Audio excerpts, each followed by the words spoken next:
이 눈에 아무 증거 아니 되어도 이 눈에 아무 증거 아니 되어도 믿음만을 가지고 선을 걸으며 이 귀에 아무 소리 아니 들려도 하나님의 약속 위에 서리라. 걸어가세 믿음 위에 서서 나가세 의심 버리고 걸어가세 믿음 위에 서서 눈과 귀에 아무 증거 없어도 이 눈에 보기에는 어떠하든지 이미 얻은 증거대로 늘 믿으며 이 맘에 의심 없이 살아갈 때에 우리 소원 주 안에서 이루리. 걸어가세 믿음 위에 서서 나가세 의심 버리고 걸어가세 믿음 위에 서서 눈과 귀에 아무 증거 없어도 당신의 거룩함을 두고 맹세한 주 하나님 아버지는 참 기쁘다. 그 귀한 모든 약속 믿는 자에게 능치 못할 무슨 일이 있을까. 걸어가세 믿음 위에 서서 나가세 의심 버리고 걸어가세 믿음 위에 서서 눈과 귀에 아무 증거 없어도 걸어가세 믿음 위에 서서 나가세 의심 버리고 걸어가세 믿음 위에 서서 눈과 귀에 아무 증거 없어도. 아멘. 오늘 우리에게 주신 하나님의 말씀은 출애굽기 19장 14절에서 25절까지 말씀입니다. 출애굽기 19장 14절에서 25절까지 말씀 저와 여러분이 함께 보도록 하겠습니다. 모세가 산에서 내려와 백성에게 이르러 백성을 성결하게 하니 그들이 자기 옷을 빨더라.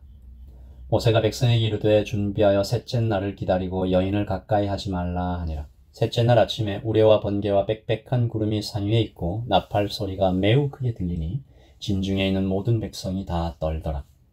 모세가 하나님을 맞으려고 백성을 거느리고 진에서 나오매 그들이 산 기슭에 서 있는데 시내산의 연기가 자욱하니 여호와께서 불 가운데서 거기 강림하시니라. 그 연기가 옹기가마 연기같이 떠오르고 온 산이 크게 진동하며 나팔 소리가 점점 커질 때에 모세가 말한즉 하나님이 음성으로 대답하시더라. 여호와께서 시내산 곧 그 산 꼭대기에 강림하시고 모세를 그리로 부르시니 모세가 올라가매 여호와께서 모세에게 이르시되 내려가서 백성을 경고하라. 백성이 밀고 들어와 나 여호와께 와서 보려고 하다가 많이 죽을까 하노라. 또 여호와께 가까이 하는 제사장들에게 그 몸을 성결하게 하라. 나 여호와가 그들을 칠까 하노라. 모세가 여호와께 아뢰되 주께서 우리에게 명령하여 이르시기를 산 주위에 경계를 세워 산을 거룩하게 하라 하셨사온즉 백성이 시내산에 오르지 못하리이다. 여호와께서 그에게 이르시되 가라. 너는 내려가서 아론과 함께 올라오고 제사장들과 백성에게는 경계를 넘어 나 여호와에게로 올라오지 못하게 하라. 내가 그들을 칠까 하노라.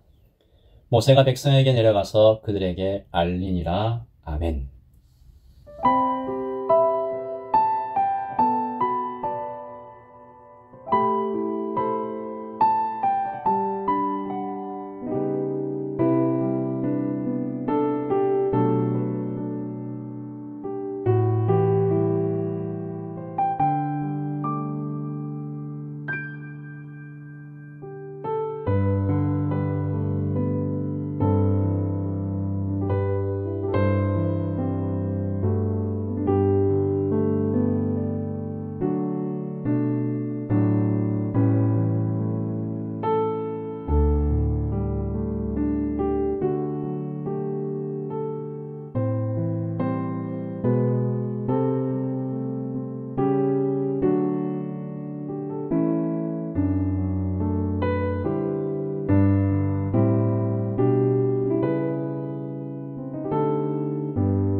어제 우리는 기적보다 더 큰 오늘에 대해서 살펴보았습니다. 구름 기둥과 불 기둥, 만나와 홍해도 기적이지만 그것보다 더 큰 하나님의 은혜를 살펴보았죠.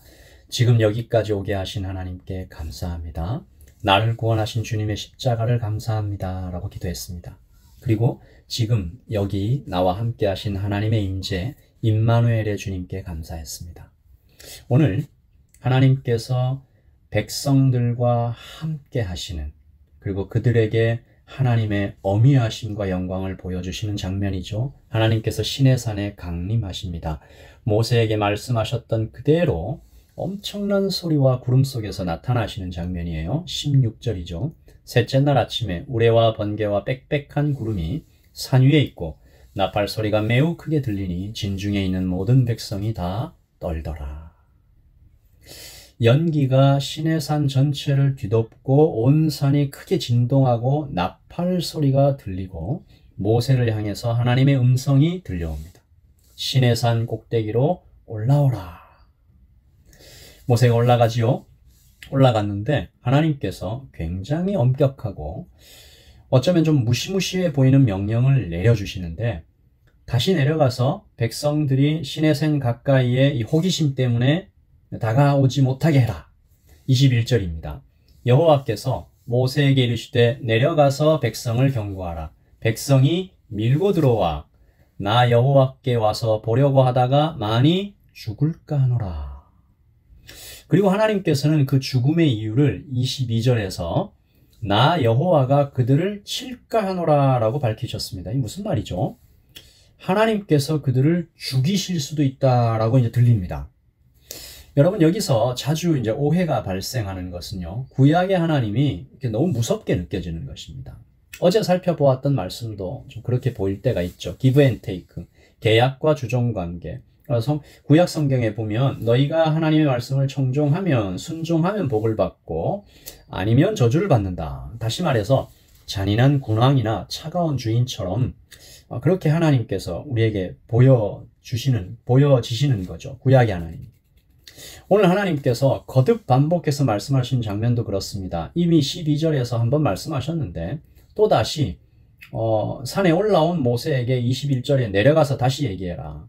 24절에서는 또 한번 내려가서 다시 얘기해라. 내가 그들을 칠까 하노라.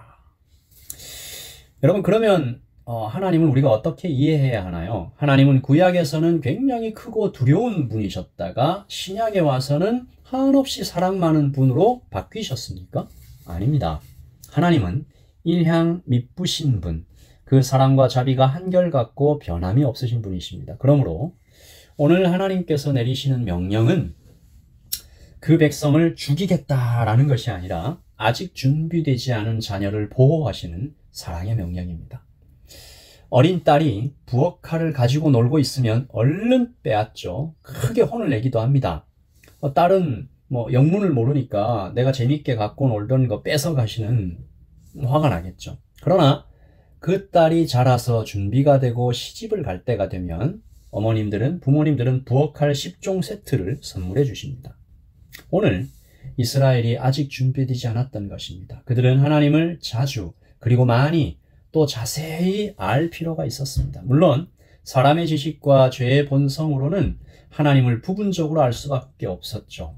후에 성막을 세우고 그 안에 지성소를 만들고 각종 율례와 법도를 세우고 고르고 뽑아서 훈련된 제사장들이 세워졌을 때에도 오직 1년에 한 번 대제사장만 홀로 하나님의 거룩에 감히 떨면서 발을 들일 수 있었습니다. 왜 그런가요? 사람이 하나님께 가까이 갈 수 없습니다. 왜 그렇습니까? 하나님의 거룩이 죄를 용납하지 않으시기 때문이죠. 여러분, 타오르는 불꽃에 종이나 천을 가까이 하면 금방 태워지겠죠.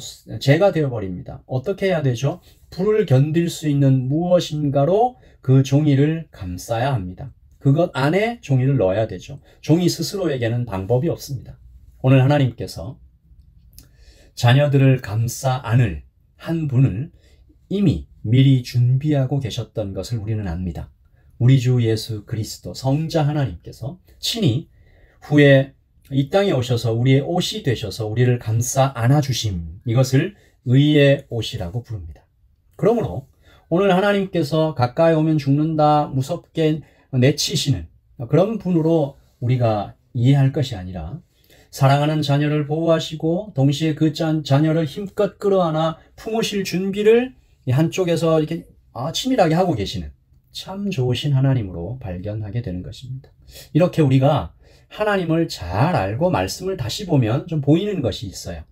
하나님께서 거듭 백성들에게 올라오지 못하게 하라. 내려가서 다시 말해라.